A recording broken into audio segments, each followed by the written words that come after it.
The Adventures of Tom Sawyer, by Mark Twain. Chapter 13. The Pirate Crew Set Sail. Tom's mind was made up now. He was gloomy and desperate. He was a forsaken, friendless boy, he said. Nobody loved him. When they found out what they had driven him to, perhaps they would be sorry. He had tried to do right and get along, but they would not let him. Since nothing would do them but to get rid of him, let it be so. And let them blame him for the consequences. Why shouldn't they? What right had the friendless to complain? Yes, they had forced him to it at last. He would lead a life of crime. There was no choice. By this time he was far down Meadow Lane, and the bell for school to "take up" tingled faintly upon his ear. He sobbed, now, to think he should never, never hear that old familiar sound any more. It was very hard, but it was forced on him. Since he was driven out into the cold world, he must submit. But he forgave them. Then the sobs came thick and fast. Just at this point he met his soul's sworn comrade, Joe Harper, hard-eyed and with evidently a great and dismal purpose in his heart. Plainly here were two souls with but a single thought. Tom, wiping his eyes with his sleeve, began to blubber out something about a resolution to escape from hard usage and lack of sympathy at home by roaming abroad into the great world never to return, and ended by hoping that Joe would not forget him.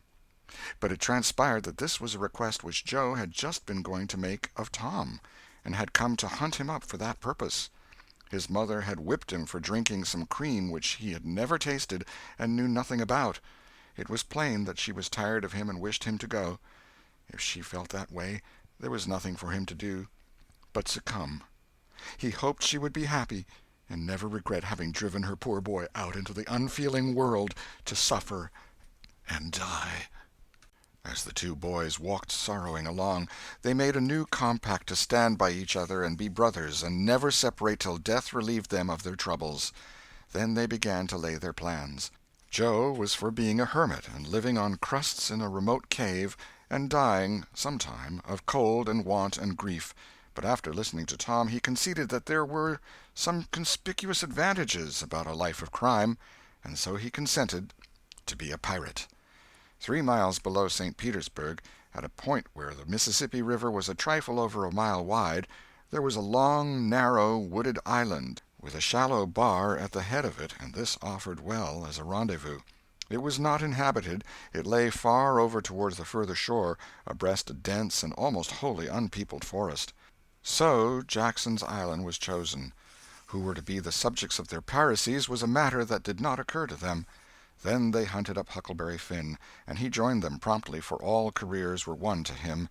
He was indifferent. They presently separated to meet at a lonely spot on the river bank 2 miles above the village at the favorite hour, which was midnight. There was a small log raft there which they meant to capture. Each would bring hooks and lines, and such provision as he could steal in the most dark and mysterious way, as became outlaws, and before the afternoon was done they had all managed to enjoy the sweet glory of spreading the fact that pretty soon the town would hear something. All who got this vague hint were cautioned to be mum and wait. About midnight Tom arrived with a boiled ham and a few trifles, and stopped in a dense undergrowth on a small bluff overlooking the meeting-place. It was starlight and very still. The mighty river lay like an ocean at rest. Tom listened a moment, but no sound disturbed the quiet. Then he gave a low, distinct whistle. It was answered from under the bluff. Tom whistled twice more. These signals were answered in the same way. Then a guarded voice said, "Who goes there?" "Tom Sawyer, the Black Avenger of the Spanish Main. Name your names." "Huck Finn, the Red-Handed, and Joe Harper, the Terror of the Seas." Tom had furnished these titles from his favorite literature. "'Tis well. Give the countersign." 2 hoarse whispers delivered the same awful word simultaneously to the brooding night. "Blood!" Then Tom tumbled his ham over the bluff and let himself down after it, tearing both skin and clothes to some extent in the effort. There was an easy, comfortable path along the shore under the bluff, but it lacked the advantages of difficulty and danger so valued by a pirate. The Terror of the Seas had brought a side of bacon, and had about worn himself out with getting it there. Finn, the red-handed, had stolen a skillet and a quantity of half-cured leaf tobacco, and had also brought a few corn-cobs to make pipes with. But none of the pirates smoked or chewed but himself. The Black Avenger of the Spanish Main said it would never do to start without some fire. That was a wise thought. Matches were hardly known there in that day. They saw a fire smoldering upon a great raft 100 yards above, and they went stealthily thither and helped themselves to a chunk. They made an imposing adventure of it, saying "Hist!" every now and then, and suddenly halting with finger on lip, moving with hands on imaginary dagger hilts, and giving orders in dismal whispers that if the foe stirred, to let him have it to the hilt, because dead men tell no tales. They knew well enough that the raftsmen were all down at the village laying in stores or having a spree, but still that was no excuse for their conducting this thing in an unpiratical way. They shoved off presently, Tom in command, Huck at the after oar, and Joe at the forward. Tom stood amidships, gloomy-browed, and with folded arms, and gave his orders in a low, stern whisper. "Luff, and bring her to the wind." "Aye, aye, sir." "Steady, steady." "Steady it is, sir." "Let her go off a point." "Point it is, sir." As the boys steadily and monotonously drove the raft toward midstream, it was no doubt understood that these orders were given only for style, and were not intended to mean anything in particular. "What sail's she carrying?" "Courses, topsails, and flying jib, sir." "Send the r'yals up. Lay out aloft there, half a dozen of ye, fore-topmansts'l. Lively now." "Aye, aye, sir." "Shake out that main t'gallantsail. Sheets and braces. Now, my hearties." "Aye, aye, sir." "Heel 'em a lee, hard a port. Stand by to meet her when she comes. Port! Port! Now, men! With a will! Steady! Steady it is, sir." The raft drew beyond the middle of the river. The boys pointed her head right, and then lay on their oars. The river was not high, so there was not more than a 2 or 3 mile current. Hardly a word was said during the next 3/4 of an hour. Now the raft was passing before the distant town. 2 or 3 glimmering lights showed where it lay, peacefully sleeping, beyond the vague vast sweep of a star-gemmed water, unconscious of the tremendous event that was happening. The Black Avenger stood still with folded arms, looking his last upon the scene of his former joys and his later sufferings, and wishing she could see him now, abroad on the wild sea, facing peril and death with dauntless heart, going to his doom with a grim smile on his lips. It was but a small strain on his imagination to remove Jackson Island beyond eye-shot of the village, and so he "looked his last" with a broken and satisfied heart.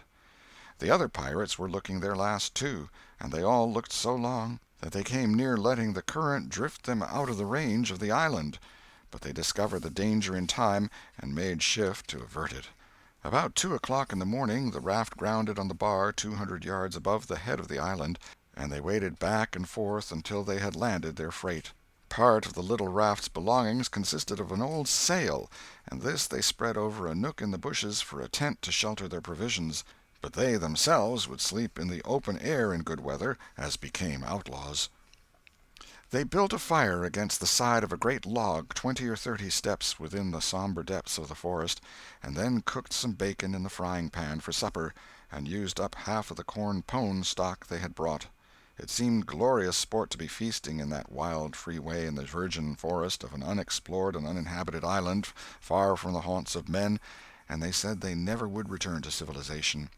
The climbing fire lit up their faces and threw its ruddy glare upon the pillared tree-trunks of their forest temple, and upon the varnished foliage and festooning vines.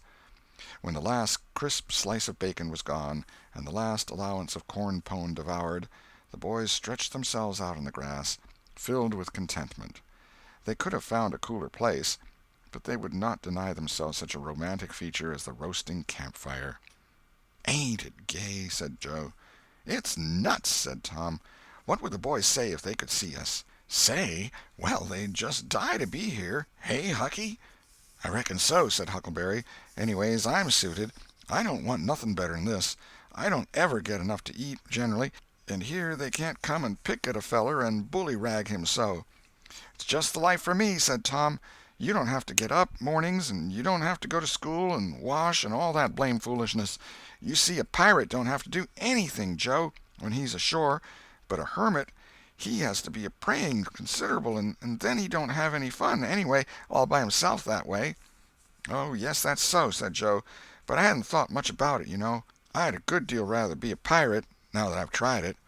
"You see," said Tom, "people don't go much on hermits nowadays, like they used to in the old times, but a pirate's always respected, and a hermit's got to sleep on the hardest place he can find, and put sackcloth and ashes on his head, and stand out in the rain, and—" "What does he put sackcloth and ashes on his head for?" inquired Huck.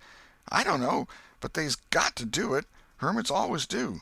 You'd have to do that if you was a hermit." "Derned if I would," said Huck. "Well, what would you do?" "I don't know, but I wouldn't do that." "Why, Huck, you'd have to. How'd you get around it?" "Why, I just wouldn't stand it. I'd run away." "Run away? Well, you would be a nice old slouch of a hermit. You'd be a disgrace." The red-handed made no response, being better employed. He had finished gouging out a cob, and now he fitted a weed stem to it, loaded it with tobacco, and was pressing a coal to the charge and blowing a cloud of fragrant smoke. He was in the full bloom of luxurious contentment. The other pirates envied him this majestic vice, and secretly resolved to acquire it shortly. Presently Huck said, "What does pirates have to do?" Tom said, "Oh, they have just a bully time. Take ships and burn them, and get the money and bury it in awful places in their island where there's ghosts and things to watch it, and kill everybody in the ships, and make 'em walk a plank." "And they carry the women to the island," said Joe. "They don't kill the women." "No," assented Tom, "they don't kill the women. They're too noble, and the women's always beautiful, too." "And don't they wear the bulliest clothes? Oh, no, all gold and silver and diamonds," said Joe, with enthusiasm. "Who?" said Huck. "Why, the pirates." Huck scanned his own clothing forlornly. "I reckon I ain't dressed fitting for a pirate," said he, with a regretful pathos in his voice, "but I ain't got none but these." But the other boys told him the fine clothes would come fast enough after they should have begun their adventures. They made him understand that his poor rags would do to begin with, though it was customary for wealthy pirates to start with a proper wardrobe. Gradually their talk died out, and drowsiness began to steal upon the eyelids of the little waifs. The pipe dropped from the fingers of the red-handed, and he slept the sleep of the conscience-free and the weary. The Terror of the Seas and the Black Avenger of the Spanish Main had more difficulty in getting to sleep. They said their prayers inwardly and lying down, since there was nobody there with authority to make them kneel and recite aloud. In truth, they had a mind not to say them at all, but they were afraid to proceed to such lengths at that, lest they might call down a sudden and special thunderbolt from heaven. Then at once they reached and hovered upon the imminent verge of sleep. But an intruder came, now, that would not down. It was conscience. They began to feel a vague fear that they had been doing wrong to run away, and next they thought of the stolen meat, and then the real torture came. They tried to argue it away by reminding conscience that they had purloined sweetmeats and apples scores of times, but conscience was not to be appeased by such thin plausibilities. It seemed to them in the end that there was no getting around the stubborn fact that taking sweetmeats was only hooking, while taking bacon and hams and such valuables was plain simple stealing, and there was a command against that in the Bible. So they inwardly resolved that so long as they remained in the business, their piracies should not again be sullied with the crime of stealing. Then conscience granted a truce, and these curiously inconsistent pirates fell peacefully to sleep. End of Chapter 13. Chapter 14. Happy Camp of the Freebooters. When Tom awoke in the morning, he wondered where he was. He sat up and rubbed his eyes and looked around. Then he comprehended.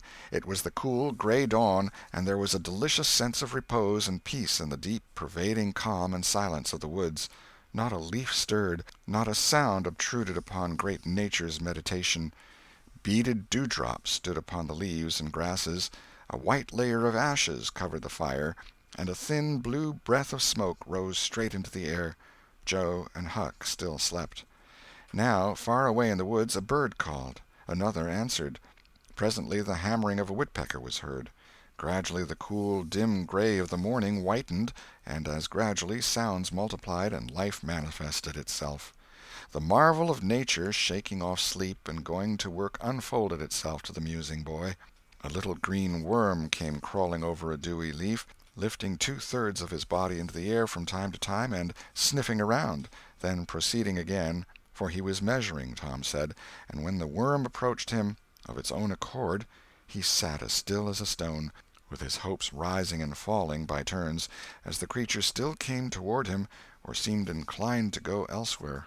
And when at last it considered a painful moment with its curved body in the air and then came decisively down upon Tom's leg and began journeying over him, his whole heart was glad, for that meant that he was going to have a new suit of clothes, without the shadow of a doubt a gaudy piratical uniform.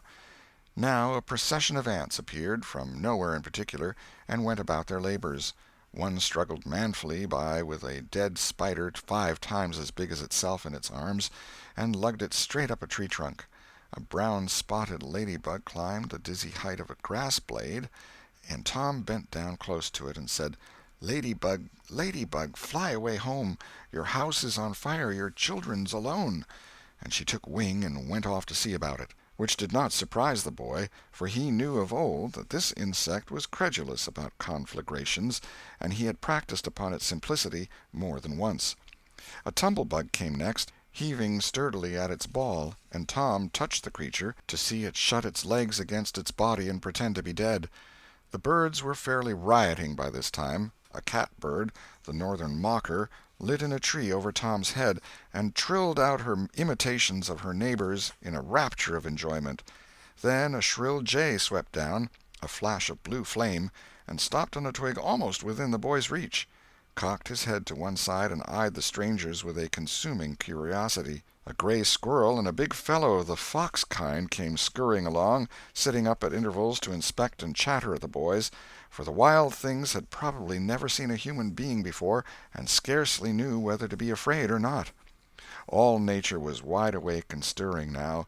Long lances of sunlight pierced down through the dense foliage far and near, and a few butterflies came fluttering upon the scene. Tom stirred up the other pirates, and they all clattered away with a shout, and in a minute or two were stripped and chasing after and tumbling over each other in the shallow limpid water of the white sandbar. They felt no longing for the little village sleeping in the distance beyond the majestic waste of water.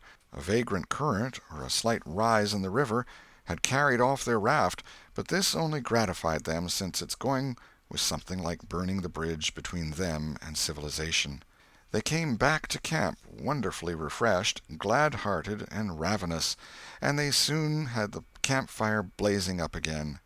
Huck found a spring of clear cold water close by, and the boys made cups of broad oak or hickory leaves, and felt that water, sweetened with such wildwood charm as that, would be a good enough substitute for coffee.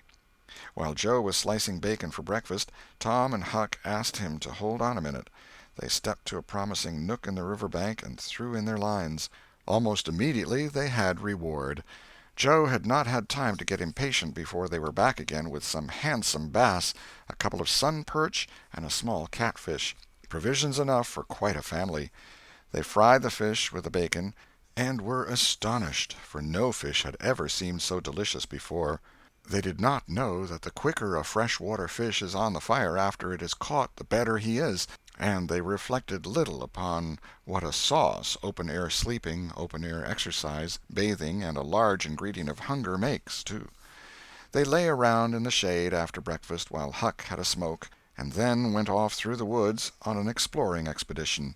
They tramped gaily along over decaying logs, through tangled underbrush, among solemn monarchs of the forest, hung from their crowns to the ground with a drooping regalia of grapevines. Now and then they came upon snug nooks carpeted with grass and jeweled with flowers. They found plenty of things to be delighted with, but nothing to be astonished at. They discovered that the island was about 3 miles long and 1/4 of a mile wide, and that the shore it lay closest to was only separated from it by a narrow channel hardly 200 yards wide. They took a swim about every hour, so it was close upon the middle of the afternoon when they got back to the camp. They were too hungry to stop to fish, but they fared sumptuously upon cold ham, and then threw themselves down in the shade to talk. But the talk soon began to drag, and then died. The stillness, the solemnity that brooded in the woods, and the sense of loneliness began to tell upon the spirits of the boys. They fell to thinking. A sort of undefined longing crept upon them. This took dim shape presently. It was budding homesickness. Even Finn, the red-handed, was dreaming of his doorsteps and empty hogsheads. But they were all ashamed of their weakness, and none was brave enough to speak his thought. For some time now the boys had been dully conscious of a particular sound in the distance, just as one sometimes is of the ticking of a clock which he takes no distinct note of. But now this mysterious sound became more pronounced and forced a recognition. The boys started, glanced at each other, and then each assumed a listening attitude. There was a long silence, profound and unbroken, and then a deep sullen boom came floating down out of the distance. "What is it?" exclaimed Joe under his breath. "I wonder," said Tom in a whisper. "'Tain't thunder," said Huckleberry in an awed tone, "'cause thunder—" "Hark!" said Tom. "Listen, don't talk." They waited a time that seemed an age, and then the same muffled boom troubled the solemn hush. "Let's go and see." They sprang to their feet and hurried to the shore toward the town. They parted the bushes on the bank and peered out over the water. The little steam ferry-boat was about a mile below the village, drifting with the current. Her broad deck seemed crowded with people. There was a great many skiffs rowing about or floating with the stream in the neighborhood of the ferry-boat, but the boys could not determine what the men in them were doing. Presently a great jet of white smoke burst from the ferry-boat's side, and as it expanded and rose in a lazy cloud, that same dull throb of sound was borne to the listeners again. "I know now!" exclaimed Tom. "Somebody's drownded." "That's it," said Huck. "They done that last summer when Bill Turner got drownded. They shoot a cannon over the water, and that makes him come up to the top." "Yes, and they take loaves of bread and put quicksilver in 'em and set 'em afloat, and wherever there's anybody that's drownded they'll float right there and stop." "Yes, I've heard about that," said Joe. "I wonder what makes the bread do that." "Oh, it ain't the bread so much," said Tom. "I reckon it's mostly what they say over it before they start it out." "But they don't say anything over it," said Huck. "I've seen 'em and they don't." "Well, that's funny," said Tom. "But maybe they say it to themselves." "Of course they do. Anybody might know that."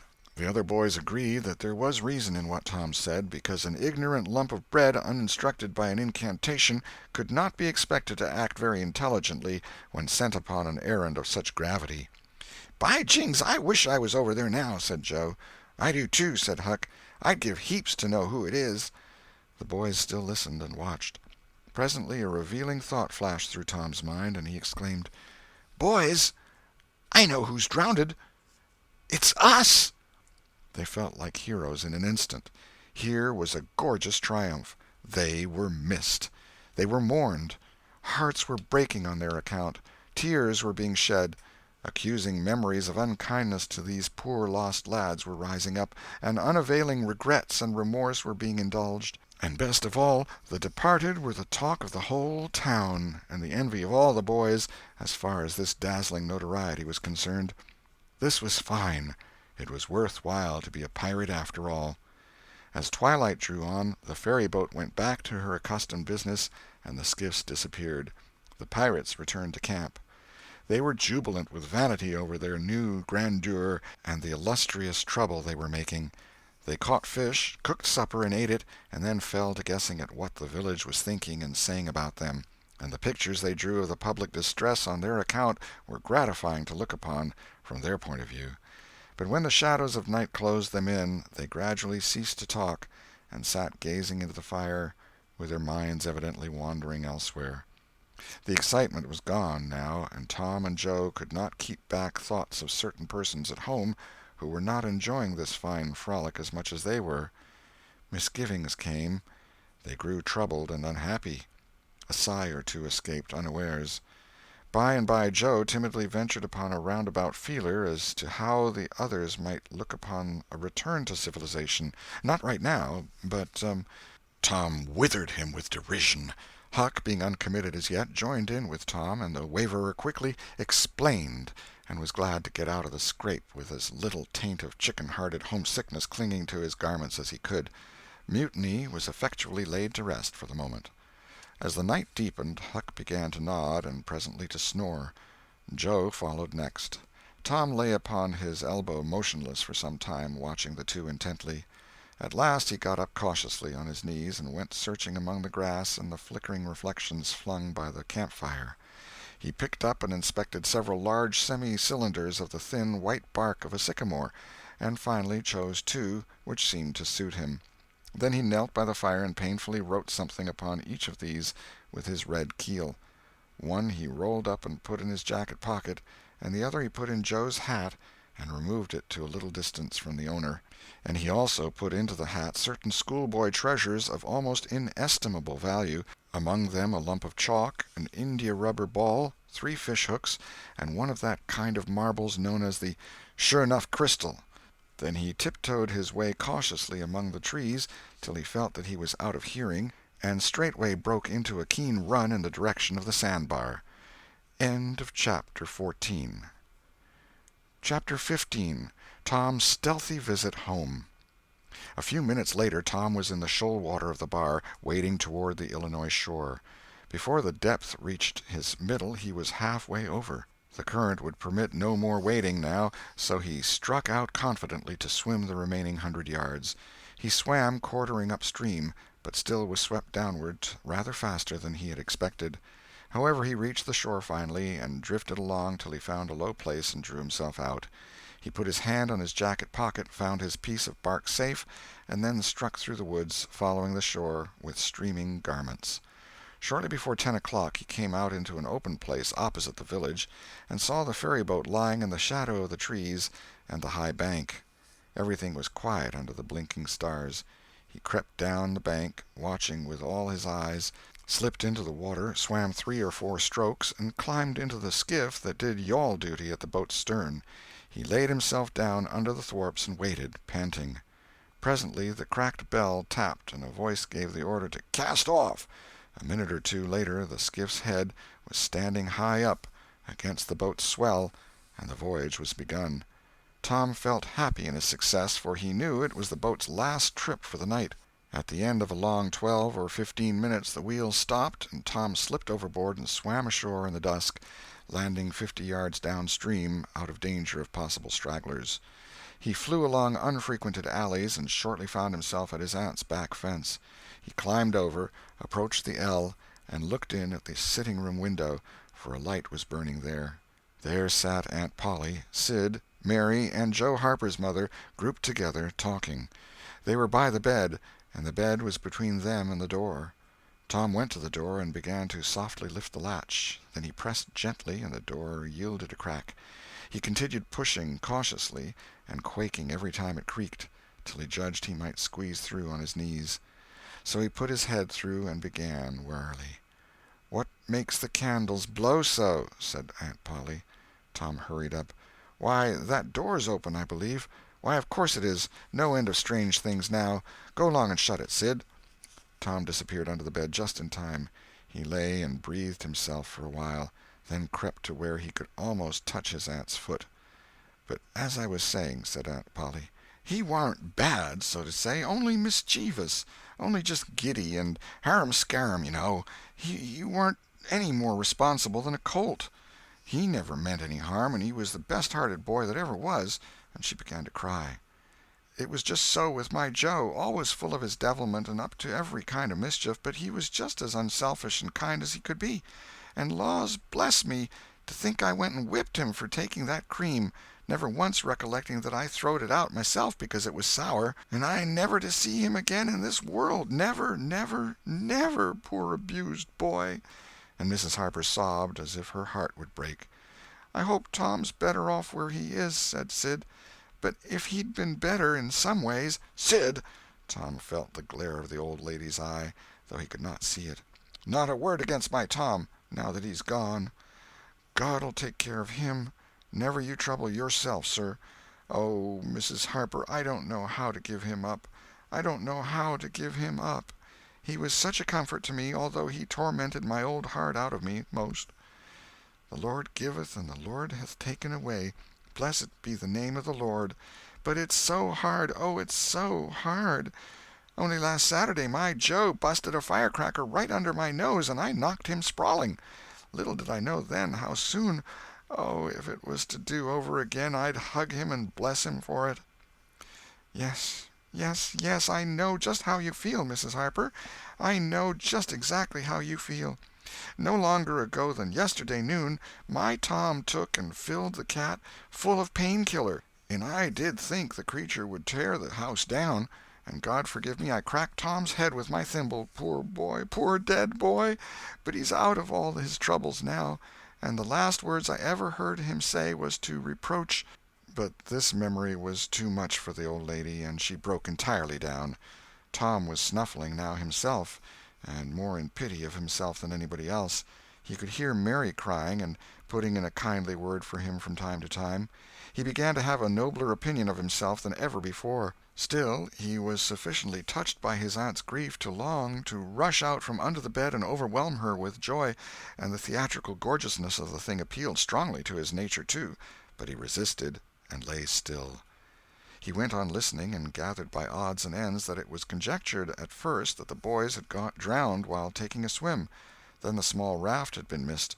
Next, certain boys said the missing lads had promised that the village should hear something soon. The wise heads had put this and that together, and decided that the lads had gone off on that raft and would turn up at the next town below presently. But toward noon the raft had been found, lodged against the Missouri shore some 5 or 6 miles below the village, and then hope perished. They must be drowned, else hunger would have driven them home by nightfall, if not sooner. It was believed that the search for the bodies had been a fruitless effort, merely because the drowning must have occurred in mid-channel, since the boys, being good swimmers, would otherwise have escaped to shore. This was Wednesday night. If the bodies continued missing until Sunday, all hope would be given over, and the funerals would be preached on that morning. Tom shuddered. Mrs. Harper gave a sobbing good night and turned to go. Then, with a mutual impulse, the two bereaved women flung themselves into each other's arms and had a good, consoling cry, and then parted. Aunt Polly was tender far beyond her wont in her good night to Sid and Mary. Sid snuffled a bit, and Mary went off crying with all her heart. Aunt Polly knelt down and prayed for Tom so touchingly, so appealingly, and with such measureless love in her words and her old trembling voice, that he was weltering in tears again long before she was through.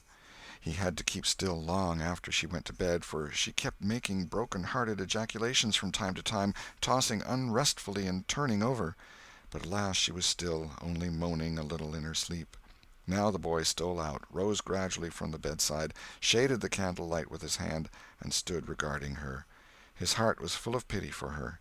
He took out his sycamore scroll and placed it by the candle, but something occurred to him, and he lingered considering. His face lighted with a happy solution of his thought. He put the bark hastily in his pocket. Then he bent over and kissed the faded lips, and straightway made his stealthy exit, latching the door behind him. He threaded his way back to the ferry landing, found nobody at large there, and walked boldly on board the boat, for he knew she was tenantless except that there was a watchman who always turned in and slept like a graven image. He untied the skiff at the stern, slipped into it, and was soon rowing cautiously upstream. When he had pulled a mile above the village, he started quartering across and bent himself stoutly to his work. He hit the landing on the other side neatly, for this was a familiar bit of work for him. He was moved to capture the skiff, arguing that it might be considered a ship and therefore a legitimate prey for a pirate, but he knew a thorough search would be made for it, and that might end in revelations. So he stepped ashore and entered the wood. He sat down and took a long rest, torturing himself meantime to keep awake, and then started warily down the home stretch. The night was far spent. It was broad daylight before he found himself fairly abreast the island bar. He rested again until the sun was well up and gilding the great river with its splendor, and then he plunged into the stream. A little later he paused, dripping, upon the threshold of the camp, and heard Joe say, "No, Tom's true blue, Huck. He'll come back. He won't desert. He knows that would be a disgrace to a pirate, and Tom's too proud for that sort of thing. He's up to something or other. I wonder what. Well, the things is ours anyway, ain't they?" "Pretty near, but not yet, Huck. The writing says they are if he ain't back here to breakfast." "Which he is!" exclaimed Tom, with fine dramatic effect, stepping grandly into camp. A sumptuous breakfast of bacon and fish was shortly provided, and as the boys set to work upon it, Tom recounted, and adorned, his adventures. They were a vain and boastful company of heroes when the tale was done. Then Tom hid himself away in a shady nook to sleep till noon, and the other pirates got ready to fish and explore. End of chapter 15.